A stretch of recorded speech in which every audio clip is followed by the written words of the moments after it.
Hi hello friends, welcome back to my channel. Wheat flour దోశకు కావాల్సిన ingredients ఏంటో చూద్దాం రండి. 1/4 cup wheat flour, 1 tablespoon rice flour, pinch of salt and sugar బదులు jaggery వేయించండి. ఇంట్లో దోశ బ్యాటర్ లేనప్పుడు లేడీస్ అందరూ చాలా ఇబ్బంది పడతారు కదండి, ఏం చేయాలో తెలియక. అలాంటి టైంలో ఈ వీట్ ఫ్లోర్ దోశ అనేది పర్ఫెక్ట్ రెసిపీ అండి. ఈ రెసిపీ ఒకసారి ఖచ్చితంగా ట్రై చేయండి. పిండి అంతా బాగా కలిపి కొంచెం కొంచెం వాటర్ పోయాలండి. ఎక్కడ ఉండలు లేకుండా దోశ కన్సిస్టెన్సీలో కలపాలండి ఇది.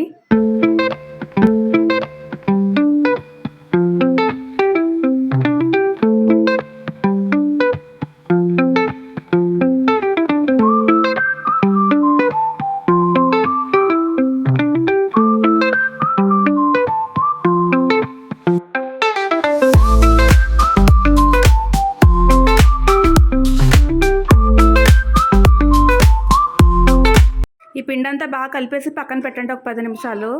ఇప్పుడు తవ బాగా హీట్ అయ్యాక దోశలు వేయడం మొదలు పెట్టండి. లైట్గా ఆయిల్ వేసి లో ఫ్లేమ్లో కుక్ చేయండి.